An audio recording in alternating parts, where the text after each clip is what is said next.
छोटी रानी साहब महल में पधारे हैं। बाहर मिट्टी तेवर बदल रही है और आप चिंता ना करें। एकलिंग जीरो आशीर्वाद है हुक्म साथ, वो सुरक्षित वापस आ जाएंगे। नहीं कुंवर भाई साहब, चांद खिलने तक हम यहीं रहेंगे। आज चांद कहाँ खिलेगा रानी साहब, आज तो अमावस्या है।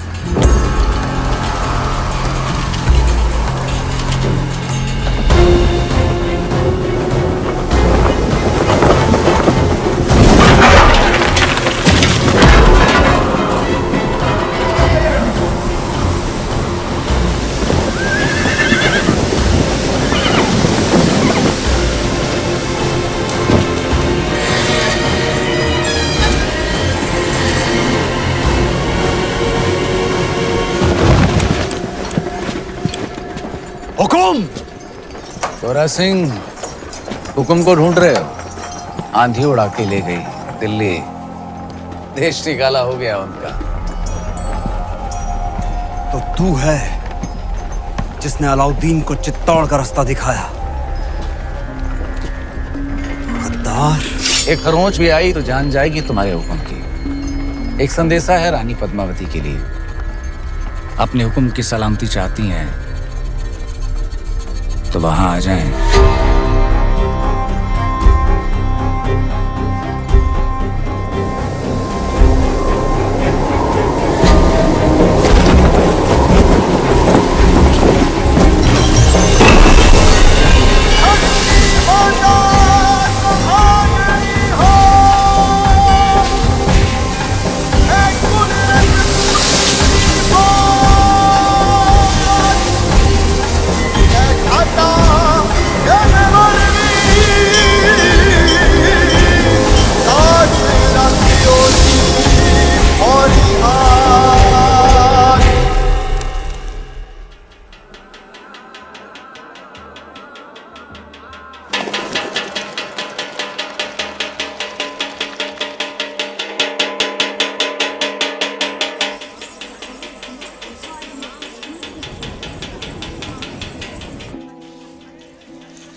रानी साहब, बड़ी रानी साहब, सब जनानियों ने ये क्या दर्पण पे ये मिट्टी क्यों लगा रही हैं?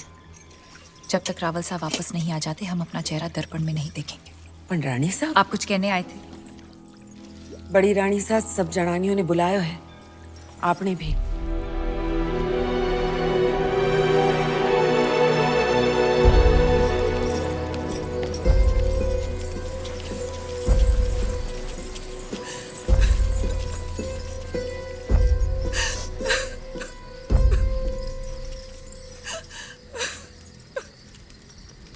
आपने हमें बुलाया? बड़ी रानी साहब, आपने हमें बुलाया? हमें 2 क्षण रो तो लेने दीजिए। ना आप राजगुरु को देश निकाला देती, ना अलाउद्दीन से जा मिलते, और ना इस सूर्यवंशी चित्तौड़ पर यह ग्रहण लगता। अगर आज हमारे रावल साहब दुश्मन के हाथों में, तो इसमें दोष आपका है, आपके इस रूप का है। और देखने वाले की बुरी नजर का नहीं, उसकी नीयत का नहीं है। और उसकी सजा तो मेवाड़ भुगत ही रहा है, पर सजा तो आपको मिलनी चाहिए। पर हुक्म, जिसका दोष ही नहीं उसे क्या सजा देंगे? जहर खिला दें, कुएं में धकेल दें या कारावास में डाल दें? सुल्तान की शर्त मानकर पद्मावती को वहां भेज दिया जाए। बड़ी रानी साहब, एक औरत होके आप ऐसा बोल रही हैं? इन्हें वहां भेज दें, सुल्तान के हवाले कर दें? असंभव।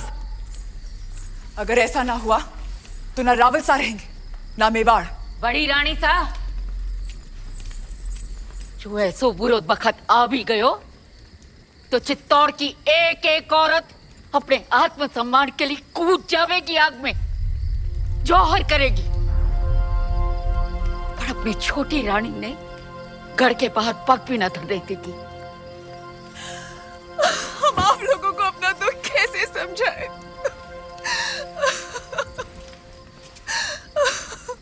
हम वहां जाएंगे। ये आप क्या कह रही है रानी साहब? असुरों का विनाश करने देवी को भी गढ़ से उतरना पड़ा था। हम क्या, हम बस इंसान हैं, हम तो सिर्फ चित्तौड़ की चौखट पार करेंगे। और आप शायद भूल गए रानी साहब कि राजपूती कंगन में उतनी ही ताकत है जितनी राजपूती तलवार में।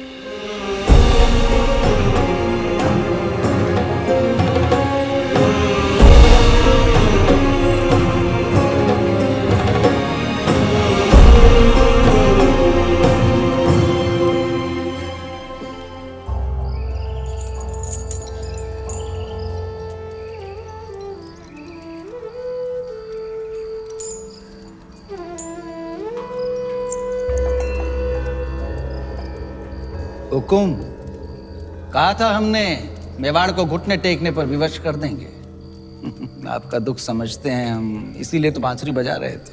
राग यमन, कहिए दुख कुछ कम हुआ आपका? कैसे होगा? पहले आपके संगीत से चंदन की सुगंध आती थी, और अब दुर्गंध, गुलामी की दुर्गंध आती है।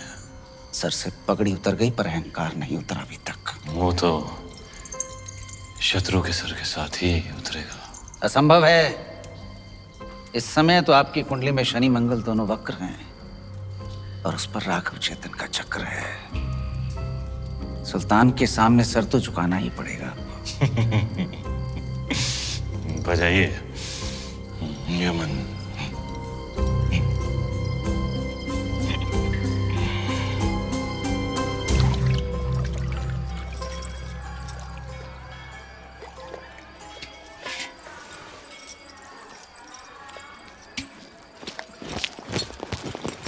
अंदाता हुकुम, ये वही तलवार है जिसने मेवाड़ और राजपूती मान की रक्षा का जिम्मा लिया था, पर आपने तो स्वयं वहां जाने का निर्णय ले लिया, सर झुका दिया हमारा।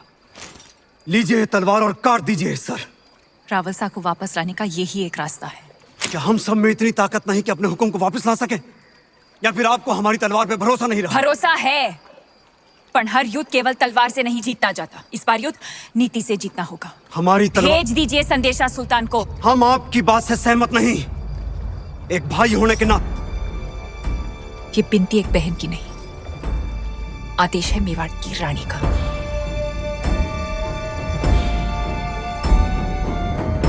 मेवाड़ के महारावल की सलामती के लिए रानी पद्मावती यहाँ आने को तैयार हैं।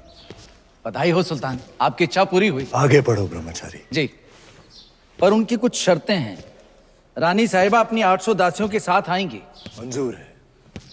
उनकी व्यवस्था जनान खाने में की जाए जहां कोई मर्द मौजूद ना हो। मंजूर है। आते ही वो रावल जी से मिलेंगी। उनकी रिहाई के बाद ही वो सुल्तान से मुलाकात करेंगी। मंजूर है। और आखिरी शर्त, पर ये तो संभव ही नहीं है सुल्तान। क्या चाहती हैं रानी पद्मावती? लिखा है जब तक राघव चेतन का सर चित्तौड़ नहीं पहुंचता पालकियां नहीं निकलेंगी।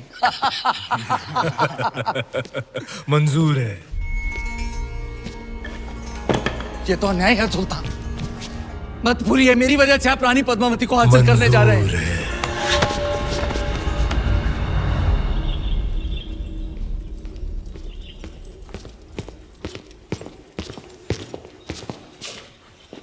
अंदाता हुकुम, क्या हुआ गोरा सिंह जी? खिलजियों से आपके संदेशे का उत्तर आया है।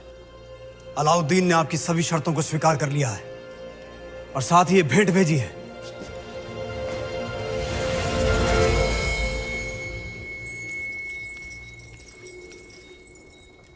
क्षमा करें रानी साहब, आपकी समझ पर संदेह किया हमने।